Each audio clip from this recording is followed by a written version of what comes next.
E como é que você dá um pulo saindo de Hortolândia, né, da Várzea de Hortolândia, para chegar no futebol profissional?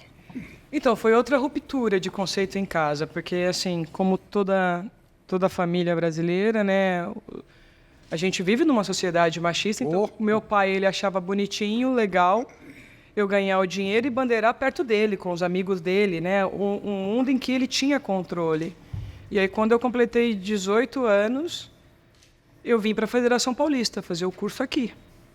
E eu lembro que ele falou, eu não vou te ajudar em nada, e realmente não me ajudou. Ele não gostaria que você fizesse isso? Não, meu pai fez de tudo para eu não me formar. E aí eu lembro que eu trabalhava já nessa empresa, na Tec Cobra, não, na Atuante. Aí eu cheguei para o meu gerente e falei para ele assim, eu preciso da sexta-feira livre e gostaria que o senhor não descontasse do meu salário, porque aí eu dobro no sábado, mas eu estou indo fazer um curso de arbitragem, eu acho que isso vai poder me ajudar.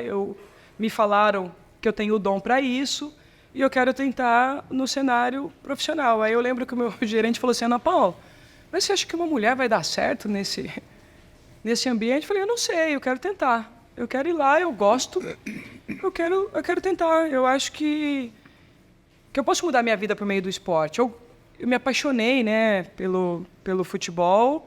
Eu, quando criança, queria ir para os Jogos Olímpicos como atleta, como jogadora de vôlei. Não foi possível, eu falei, eu acho que eu posso ir para uma Olimpíada como árbitra. Então, meu sonho era esse, ir para uma Olimpíada como árbitra. E aí ele autorizou outra dádiva na minha vida. Porque eu falo, eu tenho alguns anjos da guarda aí. Aí o Sérgio autorizou. E aí eu vinha para São Paulo, fiz o curso. Só que na época o nosso curso aquele era muito caro, ele custava um salário mínimo. E eu recebia um salário e meio de salário mais comissão nessa empresa. E a receita que eu tinha do futebol amador no final de semana. Então, foi uma fase da minha vida, Prado, aí já falando como jovem, adolescente, né? Em que eu aprendi a primeira lição, que às vezes para a gente realizar alguns sonhos, a gente tem que abrir mão de outras coisas. Então, um exemplo. Entre almoçar e jantar, eu só jantava, eu não almoçava. Porque eu não tinha dinheiro para comer as 2 refeições na sexta-feira. Olha que louco, eu não tinha. E durante a semana eu levava marmita, né, pro trabalho. Na sexta-feira eu tinha que vir para São Paulo. Então, ou eu almoçava ou eu jantava. Se eu tivesse que fazer as 2 refeições, eu não ia ter o dinheiro do transporte para voltar para casa. E dormir na rodoviária várias vezes. Por quê? Porque a passagem, sei lá, hoje seria R$1,10, R$1,20. E se eu passasse da meia-noite, já não tinha mais circular. E já dormi na rodoviária várias vezes e com medo de acontecer alguma coisa, porque eu não tinha dinheiro. E aí ia trabalhar no dia seguinte. Então eu digo que a minha formação como árbitra foi uma fase, acho que foi o primeiro processo, entre todos os outros que eu já comentei com vocês, de resiliência, porque aí você passa a ter consciência. Porque quando você é criança, com 14, 15, 16 anos, você quer ajudar a família. Você não está muito preocupado com questões. Você quer ajudar os seus irmãos. Com 18 anos, você já começa a fazer escolhas, né? Tipo, para que caminho que eu vou? E aí também tive pessoas que nesse curso me ajudaram, eu tive colegas de curso que pagavam a janta para mim, eu não tenho vergonha nenhuma de dizer isso. Acho que por isso que hoje... Eles perceberam que você estava com dificuldade e te ajudaram. E me ajudavam. E eu sou muito autêntica, então algumas vezes o pessoal falava assim, vamos sair para comer alguma coisa. Eu falava, não posso. Tenho que ir para a rodoviária e se eu sair para comer com vocês, eu não vou ter condições de voltar nas outras próximas 4 aulas, porque era toda sexta-feira. Então, era um curso muito caro, mas graças a Deus paguei o curso direitinho. Quem te ajudou, por exemplo? Me formei. Quem pagava para você essa... Alimento?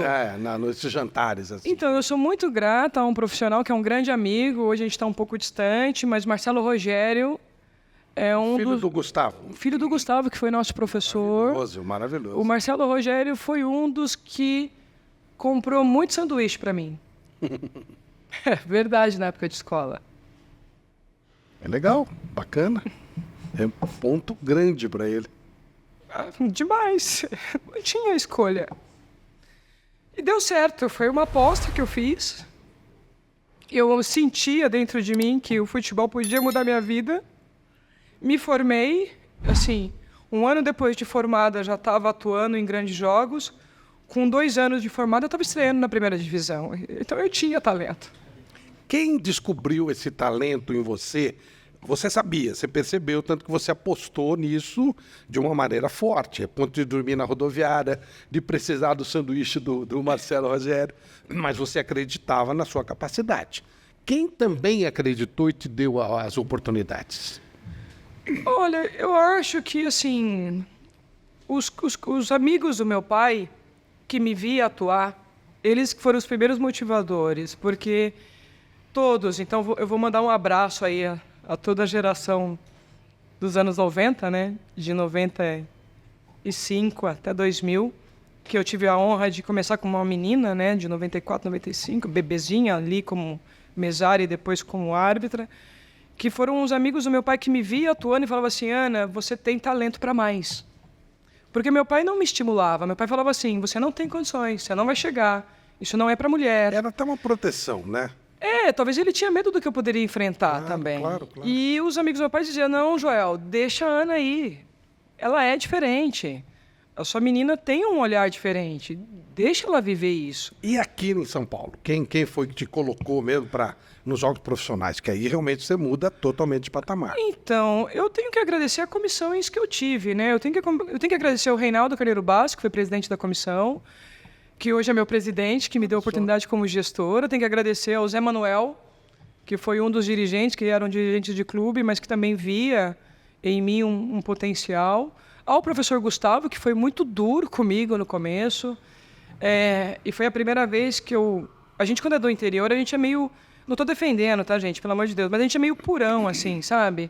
A gente abraça todo mundo, a gente beija todo mundo. Você tá falando, tô com fome, a gente traz você para dentro de casa e te dá um prato de comida.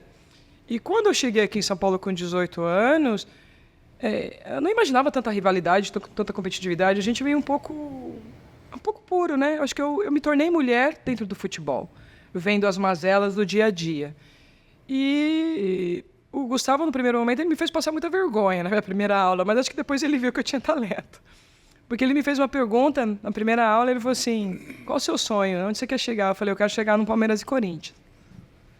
E eu fui vaiada na sala, né? Foi o primeiro coro, assim, que eu falei, nossa, eu acho que eu tô no lugar errado. Por quê?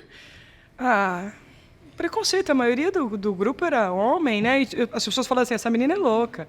Maioria ou todos? Maioria, porque era uma turma que nós tínhamos aproximadamente 20 meninas, mas representava nem 1%, né? E, assim, eu ouvi aquela chacota sonora, assim, eu falei, vixe, eu acho que eu falei bobagem. E aí ele falou assim, mas de onde você tem tanta certeza? Eu falei, não, porque meu pai era árbitro, eu bandeiro desde os 14, eu já tenho 4 anos de experiência e eu acho que se você me ajudar, eu chego. Né? A bandeira e apito, mas eu queria chegar como árbitra. Eu acho que eu chego. E falei assim, com muita personalidade, acho que eu fui corajosa. E eu vi uma vaia, aí eu falei, nossa... Comecei errado, né? Acho que comecei com o pé esquerdo. Então, acho que o começo com o professor foi bem duro, mas eu acho que depois, nos treinamentos, a gente trabalhou na época, agora mudou, né? Que agora mudou o nome, mas na época era a FEBEM. Eu fiz muitos jogos da FEBEM. Na época, agora é Fundação Casa, que né? agora é na Fundação Casa, que inclusive um grande abraço à Fundação Casa, tenho um carinho enorme, já dei palestra com eles, já cedemos a arbitragem para eles, então a Fundação Casa faz parte da minha história, mas na época era a FEBEM. E ele me escalou para fazer alguns jogos que a gente não recebia, a gente ia como colaborador para aprender. E nesses jogos ele percebeu que eu era diferente.